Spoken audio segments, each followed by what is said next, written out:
1724년 8월 25일 조선의 한 왕이 죽었습니다. 향년 37세. 재위 4년 2개월. 그런데 이상했습니다. 죽음 앞에서 아무도 놀라지 않았다는 것. 왕이 죽었는데 예상된 일처럼 조용했습니다. 아니, 어쩌면 누군가는 기다렸을지도 모릅니다. 그 왕의 이름은 경종. 그는 왕이었지만 끝내 왕처럼 살 수 없었던 사람입니다. 말 한마디가 목숨이 되고 침묵만이 생존인 궁궐. 그 안에서 그는 너무 오래 견뎌야 했습니다. 그리고 그가 죽은 뒤 소문이 퍼지기 시작했습니다. 독살이었다. 300년이 지난 지금도 역사학계는 이 질문 앞에 서 있습니다. 독살이었을까? 병사였을까? 오늘 우리는 단정하지 않을 것입니다. 대신 왜 그런 소문이 생길 수밖에 없었는지 그 시대를 따라가 보겠습니다. 침묵하는 왕의 이야기. 지금 시작합니다. 1688년 10월 28일 창경궁 취선당. 숙종과 소의 장씨 사이에서 아들이 태어났습니다. 당시 숙종의 나이 27세. 첫 아들을 얻은 기쁨은 말로 다할 수 없었습니다. 숙종은 태어난 지 100일도 되지 않은 아이를 원자로 책봉했습니다. 문제는 당시 정비 2년왕 후가 아직 젊었다는 것. 왕비에게서 적장자가 나올 가능성이 충분했습니다. 서인의 영수 송시열은 반대했습니다. 시기상조입니다. 원자 책봉을 늦추십시오. 하지만 숙종은 들으려 하지 않았습니다. 오히려 이 반대를 빌미로 기사환국을 일으켰습니다. 서인 세력을 축출하고 송시열을 제주도로 보낸 뒤 사사했습니다. 이 아이, 훗날의 경종은 태어난 순간부터 이미 정쟁이 한복판이었습니다. 3세의 왕세자로 책봉되었습니다. 어머니 장씨는 희빈으로 봉해졌고 곧이어 왕비가 되었습니다. 하지만 이 영광은 오래가지 못했습니다. 1694년 갑술환국. 정권이 다시 서인으로 넘어갔습니다. 희빈 장씨는 왕비 자리에서 내려와 다시 빈으로 강등되었고 2년왕 후가 복위했습니다. 경종은 이제 죄인의 아들이 될 위기에 놓였습니다. 더 큰 충격은 1701년에 찾아왔습니다. 2년왕 후가 세상을 떠났습니다. 곧바로 희빈 장씨가 2년왕 후를 저주했다는 고변이 터졌습니다. 고변을 올린 사람으로 세간에 알려진 이는 숙빈 최씨. 경종의 이복 동생, 연인군의 어머니였습니다. 희빈 장씨는 사약을 받았습니다.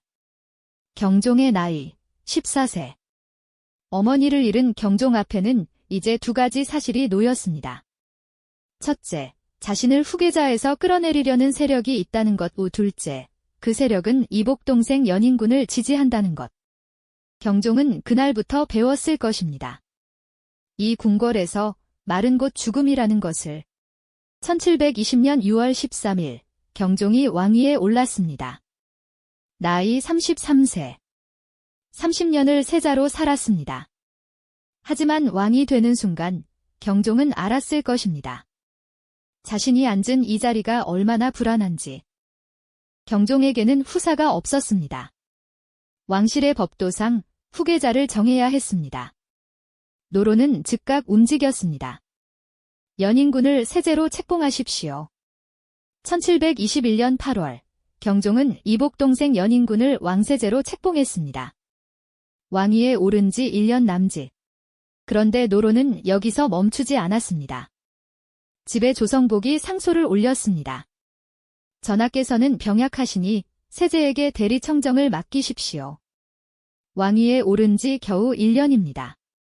병약하다는 이유로 왕에게서 정무를 빼앗으려 했습니다.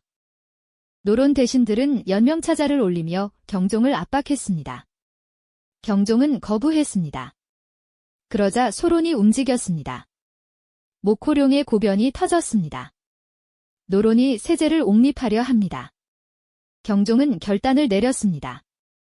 1721년부터 1722년 신임사화.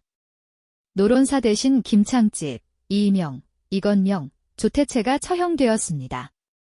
50여 명의 고관이 유배되거나 투옥되었습니다.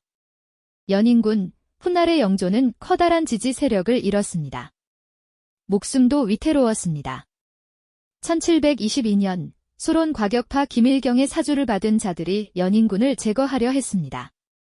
실록은 이렇게 기록합니다. 세제의 생명이 위협받았다. 그런데 경종은 연인군을 보호했습니다. 끝까지. 왜였을까요? 어떤 이는 경종의 선량함이라 했습니다. 어떤 이는 정치적 균형 감각이라 했습니다. 하지만 가장 가능성 높은 답은 이것일지 모릅니다. 경종은 알고 있었다는 것, 연인군을 죽이는 순간 자신도 끝이라는 것을. 소론과 노론의 전쟁은 궁궐을 피로 물들일 것이고 그 한복판에서 경종 역시 살아남을 수 없다는 것을. 그래서 경종은 침묵했습니다. 왕이지만 왕답게 움직일 수 없는 자리. 말하면 죽고 침묵하면 흔들리는 자리. 경종은 그 자리에서 4년을 견뎠습니다. 1724년 여름, 경종의 건강이 급격히 나빠졌습니다. 실록은 경종을 이렇게 묘사합니다. 비만태조. 아주 일찍부터 살이 쪘다. 성체비만. 다 커서도 살이 쪘다. 경종은 비만 체형에 소화기가 약했습니다. 더위를 많이 느끼고 땀이 많았습니다. 7월 중순부터 병석에 누웠습니다. 8월 2일, 오한 증세가 시작되었습니다. 승정원 일기는 기록합니다. 임금의 병환이 계속 여러 날 동안 낫지 않아 수라 올리는 것마저 싫어하셨다. 한 달 가까이 제대로 식사를 하지 못했습니다. 복통과 설사가 계속되었습니다. 그리고 8월 19일 저녁, 게장과 감이 올라왔습니다. 우리 역사넷은 이렇게 기록합니다. 왕세제궁에서 보내온 게장으로 수라를 들고 나서 생감을 먹었다. 그날 밤부터 경종의 증상이 급격히 악화되었습니다. 8월 20일, 승정원 일기. 게장과 감을 드시고 배가 아프고 설사가 심하셨다. 8월 24일, 경종은 의식불명 상태에 빠졌습니다. 이때 세제 연인군이 주장했습니다. 인삼과 부자를 급히 쓰도록 하라. 어에 이공윤이 반대했습니다. 신의 처방 약을 쓰면서 인삼도 쓰면 기를 능히 돌리지 못합니다. 그러나 연인군은 강권했습니다. 내가 의술은 몰라도 인삼과 부자가 기운을 되살아나게 하는 것 정도는 알고 있다. 결국 인삼차가 처방되었습니다. 경종의 눈빛이 잠시 안정되고 콧등에 온기가 돌았습니다. 하지만 얼마 지나지 않아 병세가 다시 악화되었습니다. 연인군과 우의정 이광좌는 종묘에 가서 경종의 쾌유를 빌기 위해 기도를 올리려 했습니다. 그런데 기도가 시작되기도 전에 경종이 세상을 떠났습니다. 1724년 8월 25일 창경궁 환취정. 경종은 그렇게 조용히 떠났습니다. 곧 소문이 퍼지기 시작했습니다. 게장에 독이 있었다. 왕세제가 형을 독살했다. 이 소문은 영조의 재위 기간 내내 그를 괴롭혔습니다. 1728년 이인좌의 난, 1755년 나죽에서 사건. 모두 경종 독살설이 언급되었습니다. 나죽에서 사건의 주모자 신치우는 영조 앞에서 이렇게 말했습니다. 신은 갑진년부터 게장을 먹지 않습니다. 갑진년. 1724년 경종이 죽은 해입니다. 영조는 분통해하며 눈물을 흘렸다고 실록은 기록합니다. 그렇다면 진실은 무엇일까요? 한의학 전문가들은 이렇게 분석합니다. 게와 감을 함께 먹더라도 약간의 소화불량이 있을지언정 죽을 정도는 아니다. 경종은 한 달 가까이 식사를 제대로 못한 상태에서 게장을 먹어 배탈이 심해졌을 가능성이 있다. 역사학자들은 신중합니다. 당시 경종의 건강 상태를 보면 영조의 처방과 무관하게 경종이 오래 살지는 못했으리라 보는 견해가 많다. 게장이 아니라 무엇을 먹었어도 급사하는 게 이상하지 않을 정도로 위독했다. 그리고 우리 역사넷은 이렇게 결론 내립니다. 경종이 독살되었는지 아닌지를 사료로 증명하기는 어려우며 여전히 논란은 진행 중이다. 게장과 감이 직접적인 원인이었을까요? 아니면 원래 앓고 있던 질환 때문이었을까요? 영조는 의도했을까요? 아니면 실책이었을까요? 우리는 단정할 수 없습니다. 다만 확실한 것들은 있습니다. 첫째, 경종은 한 달 넘게 병석에 누워 있었습니다. 둘째, 게장과 감을 먹은 뒤 증상이 급격히 악화되었습니다.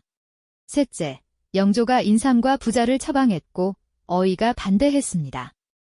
넷째, 경종은 그로부터 며칠 뒤 세상을 떠났습니다. 그리고 다섯째, 이 모든 사건이 소문이 될 수밖에 없는 정치 구조였다는 것입니다. 경종의 죽음은 한 끼 식사만의 이야기가 아닙니다. 그 식사조차 의심이 될 수밖에 없었던 시대의 이야기입니다.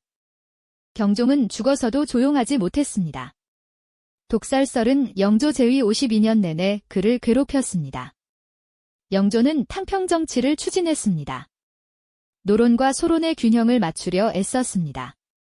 어쩌면 그것은 경종이 남긴 숙제였을지 모릅니다. 경종은 왕이었지만 왕답게 살 수 없었던 사람입니다. 말하면 죽을 수 있었고 침묵하면 흔들렸습니다.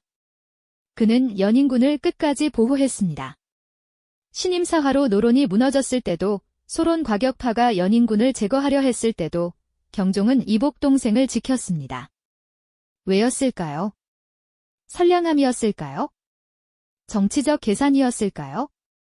아니면 그저 살아남기 위한 선택이었을까요? 우리는 알 수 없습니다. 다만 이것만은 확실합니다.